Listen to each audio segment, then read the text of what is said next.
1945년 해방. 당시엔 1년에 500명뿐이었습니다.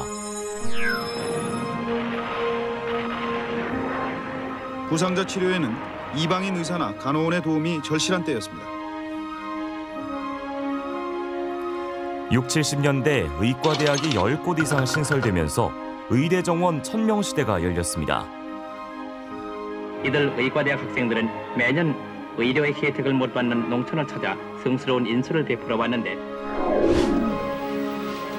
80년대 중반 정원이 2,800명을 넘어서자 이젠 인력이 충분하다며 7년 동안 동결되기도 했지만 앞으로 20년 동안은 의사 공급 수준이 현재 의과대학 규모로 충분할 것으로 판단하고 의과대학 증설과 증원을 억제하기로 했습니다. 의사가 부족한 곳은 늘 있었습니다. 지방의 사정은 더욱 심각합니다. 병원을 지어도 의사를 구하기가 여간 어렵지 않습니다. 내년 마찬가지지만 올해는 특히 지원자가 적어서 예전에 한 절반, 저희들이 지원자가 한 절반밖에 수용을 못했습니다. 결국 1998년 3,300명으로 정점을 찍은 의대 정원. 2년 뒤 시행된 의약분업은 또 다른 국면을 만들었습니다. 우리 전국의 7만 의사들은 6월 20일부터 무기한 폐업 투쟁에 돌입할 것을 선포합니다. 의사들은 병원 수입이 줄어들 거라며 다른 대책을 요구했습니다. 의료계 전면체 폐업을 하루 앞두고 정부가 보건의료 발전 종합 대책을 발표했습니다. 정부가 발표한 보건의료 발전 대책의 골자는 처방료 등 수가는 대폭 올리고 장기적으로 의사 수를 줄이는 것입니다. 그렇게 줄고 줄어 6년 뒤 도달한 숫자 3,058명. 이 숫자를 늘리려는 시도는 늘 강력한 반대에 부딪혔습니다. 끝까지 가자! 끝까지 가자! 18년째 묶인 의대 정원. 이번엔 바꿀 수 있을까요? 의료 인력 확충과 인재 양성은 필요 조건입니다. 이 말을 시작으로 의대 정원 확대에 본격적인 막이 올랐습니다. 호응은 뜨거웠습니다. 의사수 증원을 더 이상 미룰 수 없다고 밝힌 정부에 여야 모두 호응했습니다. 여야는 물론 진보, 보수 언론을 가리지 않고 의대 정원 확대에 힘을 실었습니다. 코로나19 시기이던 3년 전 의대 증원이 추진될 때와는 많이 다른 모습입니다. 이런 엄중한 시기에 의료진들이 가장 민감한 이 사안을 이렇게 강행 추진하는 걸 저도 그렇고 일반 국민들도 도저히 이해를 못하고 있습니다. 의사들의 파업에 부딪혀 결국 중단된 의대 증원. 하지만 그 후로도 불씨는 꺼지지 않았습니다. 한편으로 보면 정부 역시 정치 권력도 다 국민의 뜻을 보는 거잖아요.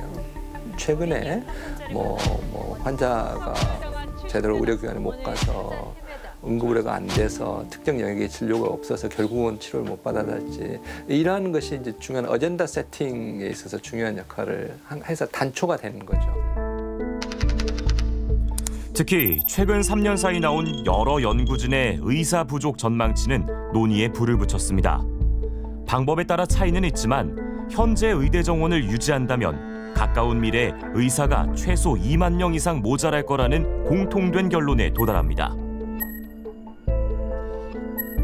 2010년 이전에 진행된 연구들을 쭉 보니 일부는 공급이 부족하다 이런 결과도 있고 아니다 남는다 이런 결과도 있단 말이죠. 그래서 연구 결과들이 일관성이 없었는데 누가 추계해도 제가 자신 있게 말씀드릴 수 있는 것은 공급 부족으로 나올 거다.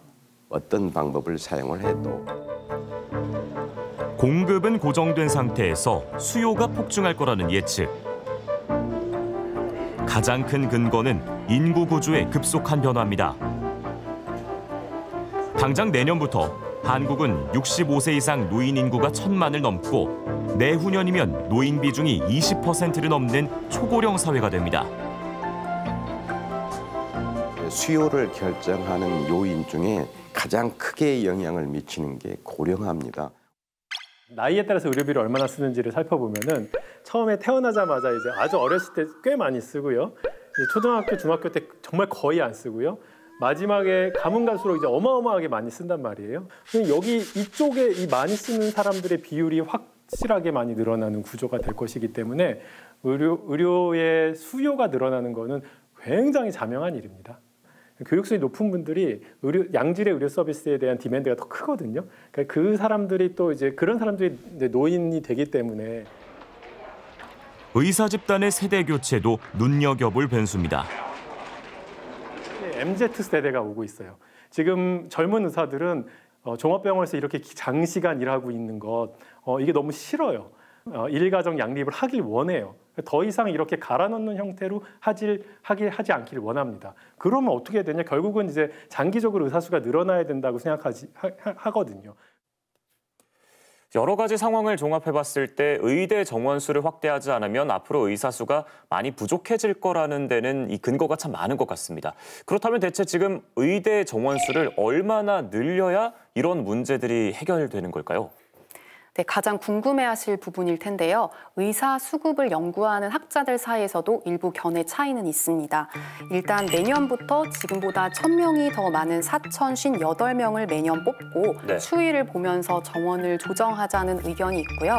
1년에 5%씩, 그러니까 내년에 150명 정도를 시작으로 2030년까지 매년 5%씩 증원하자는 의견도 나왔습니다.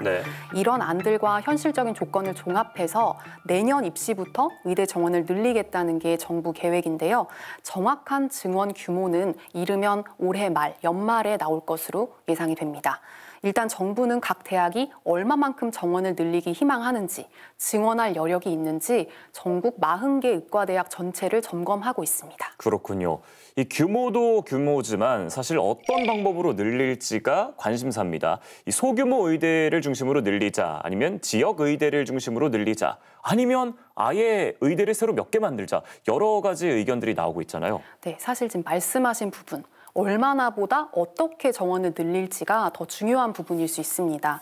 생각해보면 의사를 늘리려는 1차적인 목표는 향후 의사 부족 때문에 국민의 건강권이 위협받는 일을 예방하자는 거잖아요.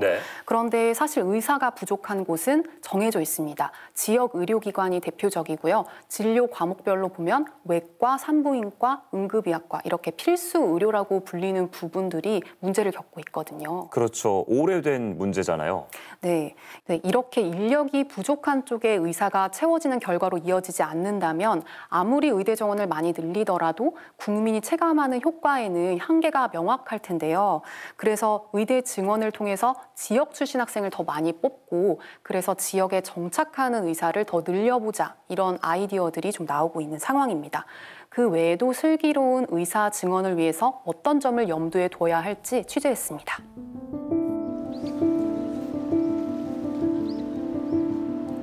강원도의 한 상급 종합병원. A씨의 어머니는 이 병원에서 10년 넘게 심장질환 치료를 받아왔습니다. 그런데 올해 초 의료진 부족으로 더 이상 진료가 불가능하다는 통지가 날아들었습니다. 병원에 가셨는데 평소와는 전혀 다르게 앞으로는 저 못 보시고요. 다른 병원에서 진료 보셔야 될 것 같습니다. 이 얘기했을 때 저희 어머니는 뭐지? 이건 뭐지? 하면서 멍해지셔가지고요. 담당과 의사 6명 중 4명이 그만둔 건데 특히 2명은 예고도 없이 사직해 갑자기 진료 공백이 발생했다는 설명이었습니다. 저희가 지금 진료를 도와드릴 수가 없습니다. 지금 현재까지는 의사 선생님이 저희 병원에 승원이 안 됐기 때문에 언제가 될지라고 말씀드릴 수는 없어요. 되게 당황스러워하셨어요. 왜냐면은 강원도에서 차지하는 좀 위상 같은 건 좀 있거든요, 사실요. 거기가 제일 좋다더라. 그런 믿음이 있기 때문에. 그만둔 의사 4명은 모두 수도권 소재 병원으로 이직한 것으로 전해졌습니다. 시장이 붕괴되고 인구가 주니까 당연히 의료 자원들이 들어오지 않고 있던 의료 자원도 빠져나가는 이제 이런 상황들이고. 인력 유출은 가장 필수적인 분야에서까지 일어나고 있었습니다. 올해 초 한 지역 의료원은 그만둔 의사들의 자리를 충원하지 못해 석 달 가까이 응급실을 단축 운영했습니다. 기존보다 연봉을 1억 올려 4억 원까지 제시하고도 의사를 구하는 데는 5번의 공고가 필요했던 현실. 이유가 뭘까요?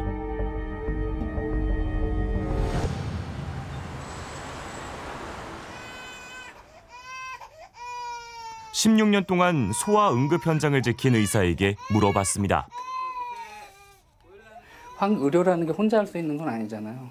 그러니까 인프라가 제대로 안 갖춰져 있고 그냥 혼자 모든 걸 다 감당해야 되는 그런 거거든요. 환자를 보는 게 굉장히 노동직업적인 일이고, 근데 이제 그렇게 무리를 해서 환자를 보다 보면은 사실 사고 날 확률도 높아지고, 그러니까 그랬을 때 이제 리스크가 너무 큰 거죠.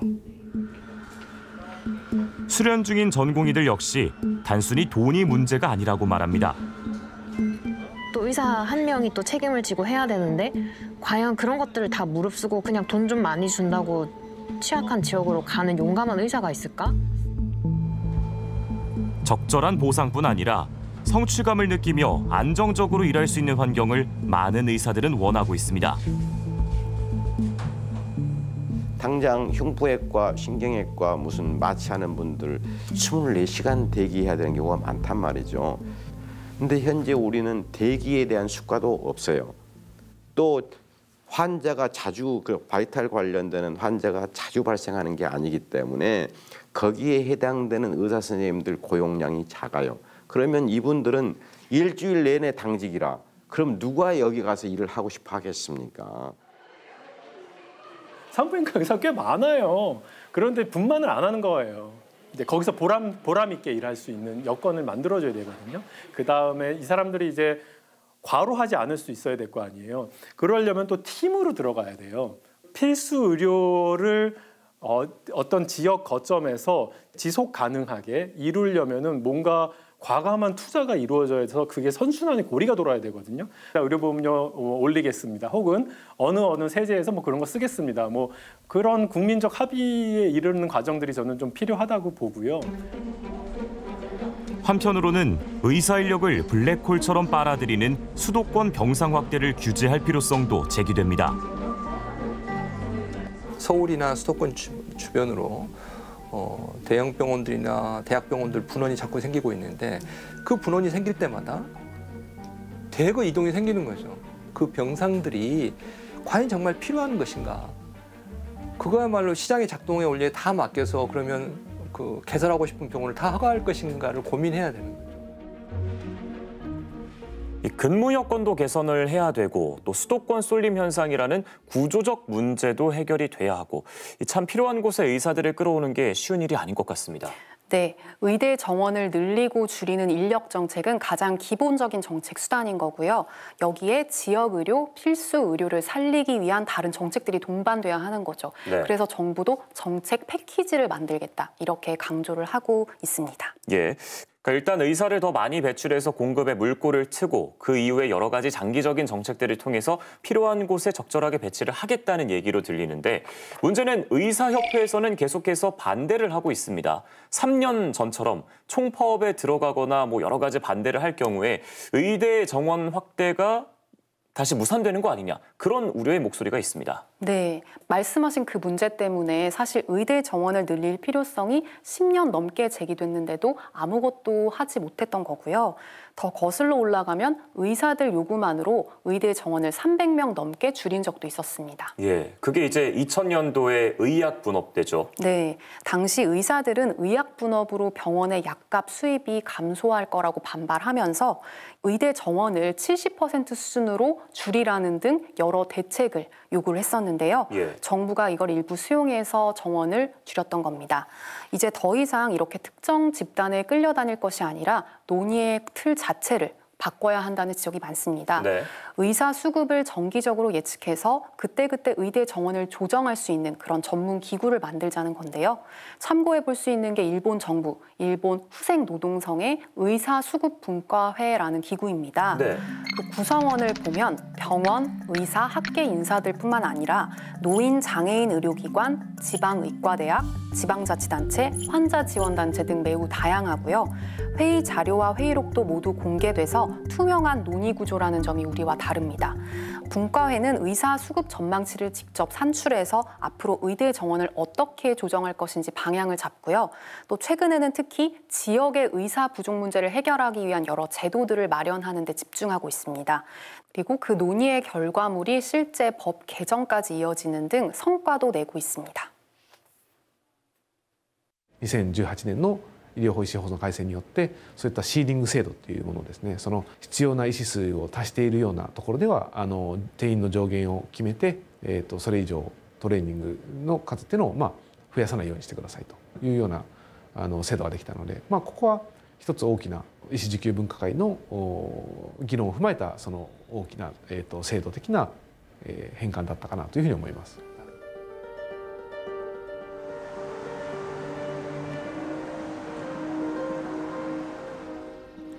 월요일 아침 서울 수서역 앞 버스 정류장에 긴 줄이 늘어섰습니다. 병원 진료를 받으러 전국 각지에서 온 환자들입니다. 새벽 한 4시쯤 일어나서 이제 7시 차 타려면 집에서 씻고 아침 밥이라도 좀 떠먹고 그러고 올라오면 서울이나 지방이나 별 차이가 없다 하면 아무것도 끝까지 힘들게 올라올 필요는 없죠. 단 몇 분 진료를 받기 위해 최소 한나절을 이렇게 길 위에서 보내고 있습니다. 연봉을 3억을 주겠다는데 의사 지원하지 않아서 채용하지 못했다. 그게 과연 일반 시민들 그리고 몸이 아픈 사람들은 과연 그런 기사를 보면 무슨 생각을 할까? 스스럼만 또 많이 느끼죠. 소외감 같다 느끼고 지방이 유명받고 그런 것도 많이 느끼고. 최고의 의료 서비스를 갖춘 국가라는 게 먼 나라 얘기 같다는 사람들. 최소한 그 지방에서 의사가 없어가지고 진료를 못한다. 다른 데로 가라. 이런 말을 얘기하는 일은 좀 안 벌어졌으면 하는 게 솔직한 심정이에요. 이들의 목소리를 늘 중심에 두어야 지금의 의사 증원 논의는 길을 잃지 않을 수 있을 겁니다.